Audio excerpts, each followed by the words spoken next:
مسلمانوں کے لیے قبلہ اول، یہودیوں کے لیے ہیکل سلیمانی، عیسائیوں کے لیے وہ مقام جہاں عیسیٰ ابن مریم کو صلیب پر چڑھایا گیا۔ یہ دنیا کی واحد سرزمین ہے جس کو مسلمان، یہودی اور عیسائی تینوں مقدس مانتے ہیں۔ اس کے گلی کوچے کئی جنگوں کی عینی شاہد ہے۔ اس کی بستیوں نے درجنوں بار مکینوں کو جلا وطن ہوتے دیکھا ہے۔ تاریخ کی کتابوں میں ارض مقدس پر پہلا حملہ تقریباً 2500 سال پہلے 587 قبل از مسیح میں سلطنت بابل کے بادشاہ نے کیا۔ اس کی فوج نے ہیکل سلیمانی کو تباہ کیا، ہزاروں یہودیوں کو قیدی بنایا، انہیں ان کے گھروں سے بے دخل کر کے غلام بنا کر لے گیا۔ اس حملے کے نتیجے میں تابوت سکینہ غائب ہو گیا، جس کا آج تک سراغ نہیں لگایا جا سکا ہے۔ کہا جاتا ہے کہ اس صندوق میں حضرت موسیٰ کا عصا، حضرت ہارون کا امامہ، حضرت سلیمان کی انگوٹھی، من السلوہ سمیت انبیاء علیہ السلام کی مزید نشانیاں موجود ہیں۔ یہودیوں کی مشکلات اس وقت ختم ہوئیں جب 539 قبل مسیح میں ایران کے پہلے بادشاہ سائرس اعظم نے سلطنت بابل کو فتح کیا۔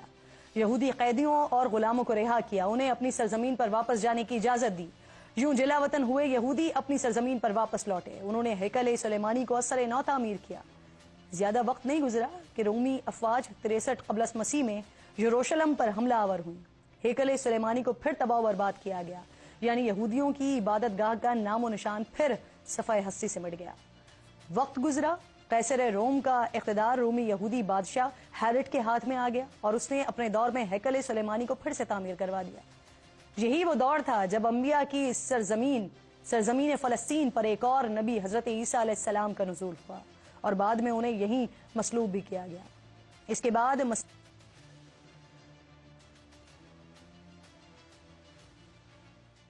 پر پہلا حملہ 17ویں عیسوی میں رومی شہنشاہ تیتوس نے کیا۔ اس نے یہودیوں کو قتل کیا، ہیکل سلیمانی کو مسمار کیا، زندہ بچ جانے والوں کو جلا وطن کیا۔ وقت نے کروٹ لی اور 6 صدی بعد جا کر حالات پھر تبدیل ہوئے۔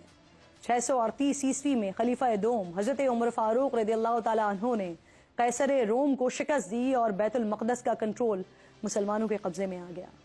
تاریخ میں یہ پہلی بار تھا کہ اس پاک سرزمین پر خون کا ایک قطرہ نہیں بہا اور فتح نصیب ہوئی۔ تقریباً 500 سال مسلمانوں نے بیت المقدس کی پاک سرزمین پر حکومت کی۔ 1099 عیسوی میں پہلی صلیبی جنگ چھڑ گئی۔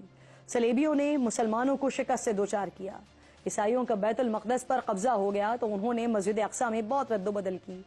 مسجد میں رہنے کے لیے کمرے بنائے، متعدد دیگر عمارتوں کا اضافہ کیا، مسجد کے اندر اور اس کے ساتھ ساتھ گرجا گھر بھی بنا لیا۔ اس جنگ میں مسلمانوں کا بہت خون بہایا گیا۔ مسلم سلجوق ریاست بڑھ چکی تھی، مسلمان زوال کا شکار تھے، لیکن انہوں نے بیت الاقصیٰ پر اپنا کلیم نہیں چھوڑا تھا۔ تقریباً 90 سال گزر گئے، مسلمان اپنی کھوئی ہوئی زمین واپس نہیں لے سکے، لیکن کیا اس وقت مسلمانوں نے ہمت ہار دی؟ نہیں، اور پھر اللہ نے ایک مرد مجاہد کو بھیجا، سلطان صلاح الدین ایوبی، جنہوں نے بیت المقدس کو آزاد کروانے کی کوششیں شروع کی، لیکن بار بار ناکامی کے بعد بھی وہ رکے نہیں، حوصلہ نہیں ہارے۔ تقریباً 16 حملوں کے بعد بالآخر فتح یاب ہوئے۔ سلطان نے مسجد اقصیٰ کو اپنی اصل حالت میں بحال کیا۔ تاریخ کی کتابوں میں آتا ہے کہ مسلمانوں نے مسلسل 1 ہفتے تک مسجد کو عرق گلاب سے غسل دیا۔ حلب سے ایک عظیم الشان اور نادر ممبر تعمیر کروا کر مسجد میں نصب کروایا گیا۔ صلیبی اس کے بعد بھی نہیں رکے، چالے چلتے رہے، مذہب کے نام پر گمراہ کر کے اتحاد بناتے رہے، سازشوں اور طاقت سے بیت المقدس حاصل کرنے کی کوششیں کرتے رہے، لیکن ناکام رہے۔ 15ویں صدی میں جا کر بیت المقدس سلطنت عثمانیہ کے پاس آ گیا۔ عثمانی سلاطین نے شہر کو جدید خطوط پر تعمیر کروایا، سڑکوں سے لے کر ریلوے لائن تک جدید نظام بنایا۔ عہد عثمانی کے دوران یہودیوں نے آزاد یہودی ریاست کے قیام کی بڑی کوششیں کی، لیکن وہ کبھی ایسا کر نہیں سکے۔ 1917 میں عثمانی سلطنت کا خاتمہ ہوا، برطانیہ نے بیت المقدس پر قبضہ کر لیا اور پھر وہ ہوا جس کا نتیجہ آج فلسطین کی مظلوم عوام سمیت پوری دنیا بھگت رہی ہے۔ دنیا بھر سے یہودیوں کو لا کر یہاں بسایا گیا۔ طویل منصوبہ بندی کے بعد 1948 میں یہودی آبادکاروں نے اپنی مذہبی ریاست اسرائیل کے قیام کا اعلان کیا۔ فلسطینیوں اور دیگر عرب ریاستوں نے اس کو تسلیم کرنے سے انکار کیا۔ بین الاقوامی برادری نے اس کو غیر قانونی قرار دیا، لیکن اسرائیل ٹس سے مس نہیں ہوا۔ اسرائیل نے قبضہ چھڑانے کے لیے عرب اسرائیل جنگیں بھی لڑیں، لیکن مسلمانوں کو کامیابی نہیں مل سکی، اور سازش کے ساتھ ساتھ ہمارے ذہنوں میں یہ بات باور کروائی جاتی رہی کہ یہودی دنیا کی سب سے طاقتور قوم ہے اور مسلمان اس سے لڑ نہیں سکتے, جیت نہیں سکتے. مسلمان حکمرانوں کی عیاشیوں نے مسلم دنیا کو کمزور بنایا, جس کا فائدہ اسرائیل کو ہوا. آج ہمارے بڑے بڑے دانشور بھی یہی کہتے پھرتے ہیں کہ 70 سال میں جو کچھ حاصل نہیں کر سکے وہ اب کیا حاصل کر لیں گے. تو ان کی اطلاع کے لیے یہ عرض ہے کہ صلاح الدین ایوبی نے بھی 90 سال بعد مسجد اقصیٰ کو حاصل کیا تھا. اس وقت بھی دشمن بڑا مضبوط تھا, مسلمان اس وقت بکھرے ہوئے تھے, لیکن اللہ نے ہمیں فتح دی تھی. جس اسرائیل سے ہمیں ڈرایا جاتا ہے, جن یہودیوں کے قصے سنائے جاتے ہیں, کیا انہوں نے اسرائیل کو ایسے ہی حاصل کر لیا تھا؟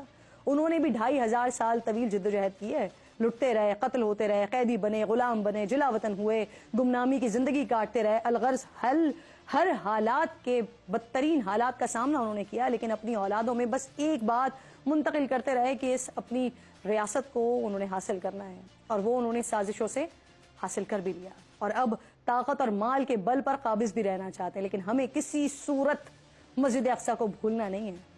چاہے ہم دیکھ رہے ہیں کہ مسلمان ریاستیں عملی طور پر بے بس نظر آ رہی ہیں, چاہے اس وقت دنیا شیطانی قوتوں کے ہاتھ میں ہے, لیکن وقت آئے گا. ایمان رکھیے, یقین رکھیے, اور متحد ہونے کی کوششیں کرتے رہیے کہ مسجد اقصیٰ ہماری ہے اور انشاءاللہ ہماری رہے گی.